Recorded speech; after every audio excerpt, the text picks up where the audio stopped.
Cockroach जनता पार्टीच्या अधिकृत नोंदणीकरिता जिल्हाधिकाऱ्यांकडे दिलं निवेदन। सोलापुरातील बेरोजगार तरुणांनी एकत्रित येत जिल्हा प्रशासनाला निवेदन दिलं आहे। कॉकरोच जनता पार्टीचं अधिकृत म्हणून पक्षाची नोंदणी करावी, राष्ट्रीय अध्यक्ष म्हणून अभिजित दीपके यांनी राष्ट्रीय अध्यक्ष म्हणून जबाबदारी स्वीकारावी अशी मागणी केली आहे। अभिजित दीपके यांच्या आई वडिलांनी भीती व्यक्त केली आहे। त्यांच्या जीवाला बरे वाईट होऊ शकतो, त्यांना धीर देण्याचा प्रयत्न सोलापुरातून केला आहे। अभिजित दीपके व त्यांच्या कुटुंबाला काही झाल्यास संपूर्ण देशभरात संताप पाहायला मिळेल अशी प्रतिक्रिया कॉकरोच जनता पार्टीच्या समर्थकांनी माध्यमाशी बोलताना मुगळी माझं एज्युकेशन MSW झालेलं आहे। मी सुद्धा एक बेरोजगार आहे। म्हणजे आज शिक्षण भरपूर घेतलेले आहेत, पण नोकरी वगैरे नाही आहेत किंवा सरकारनं आम्हांकडे लक्ष देत नाही आहे, त्यामुळे हे बेरोजगारी वाढलेलं आहे।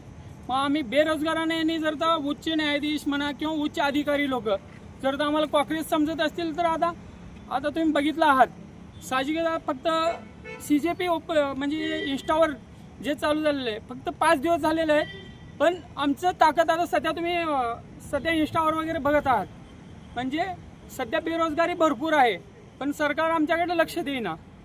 मग काही आता CJPचे आमचे मेन जे आहेत अभिजित दीपके यांना सुद्धा उच्च अधिकारी म्हणा किंवा दुसऱ्या पक्षाचे वगैरे त्यांना म्हणजे असं धमकी देत आहेत।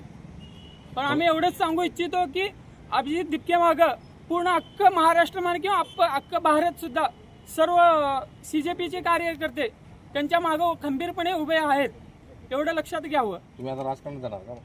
आम्ही राजकारणात तर जाणार म्हणजे असं आम्ही म्हणू शकत नाही, पण एवढंच की आमचं पूर्ण समध्यांचा विचार केला तर आम्हाला पण एक पक्ष आम्हाला हे मान्य करावं, आमचं एवढं आमची आशा आहे। फक्त चिन्ह कोणतं? कॉकरेजच राहू दे, आम्ही कॉकरेज म्हणूनच आम्ही हे होतं, पण आम्हाला मान्यता। आज काय तुम्ही जिल्हाधिकाऱ्यांकडे निवेदन दिलेलं आहे, काय मागणी केलेली आहे? आज आम्ही सोलापूरचे जिल्हाधिकारी साहेब यांच्यामार्फत केंद्रीय निवडणूक आयोगाला आम्ही एक निवेदन दिलं।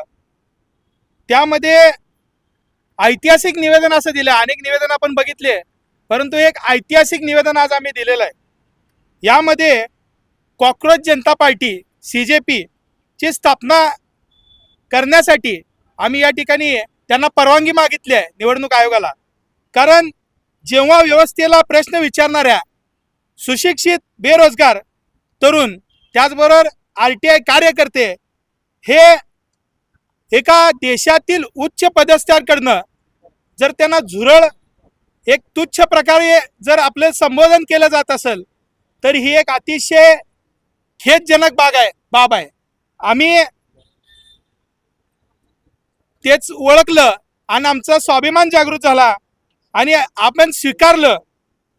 जर प्रश्न विचारणारे तुमच्या नजरेत जर झुरळ असतील तर आम्ही कॉकरोच जनता पार्टीची स्थापना करण्याची मागणी या निवडणूक आयोगाकडे आम्ही केलेली आहे आणि आम्हाला चिन्ह देखील या ठिकाणी झुरळ हे मिळावं आणि येणाऱ्या काळामध्ये आम्ही झुरळ या चिन्हावर या ठिकाणी इथला तरुण असेल, हे इथल्या बेरोजगारीचा प्रश्न इथला सरकार सोडवत नसेल, महागाईचा प्रश्न सोडवत नसेल तर या सरकारचा आम्ही निषेध व्यक्त करतो आणि त्या संबंधित न्यायाधीशाला खऱ्या अर्थानं तुम्ही आज कॉकरोच जनता पार्टीची जाहीरनामा बघितला की महिलांना 50% आरक्षण असेल, त्याचबरोबर जे काही आज पक्ष बदलू दल बदलू या ठिकाणी सत्ताधारीतल्या पक्षातले नेते मंडळ आहेत त्या पक्षांतर बंदीचा कायदा या ठिकाणी करावा। त्याचबरोबर कुठल्याही उच्च पदस्थीय न्यायाधीशांना या ठिकाणी राज्यसभेवर कुठल्याही प्रकारचं सीट मिळू नये। अशा अनेक बेरोजगारी असेल, महागाई असेल, यावर देखील या ठिकाणी संघटनेच्या वतीनं पक्षाच्या वतीनं आम्ही सर्व या ठिकाणी सोलापूरचे बेरोजगार तरुण या ठिकाणी RTI कार्यकर्ते त्याचबरोबर संघटनाचे प्रतिनिधी या ठिकाणी CJPच्या माध्यमातून या ठिकाणी आम्ही मोठी उपरोधात्मक चळवळ जी काय भारतभर चालू आहे त्या चळवळीमध्ये देखील सोलापूरमधनं देखील आम्ही या ठिकाणी भावी आयुष्यामध्ये आम्ही CJP मध्ये आम्ही राहू आणि त्याचबरोबर CJPची स्थापना करावी असं आम्ही या ठिकाणी पत्र दिले आणि जे काही नियम आहेत त्यानुसार आम्ही सर्व या ठिकाणी बंधुप्रेम न्यूज चॅनलला लाईक, सबस्क्राईब व बेल आयकॉन दाबायला विसरू नका। धन्यवाद।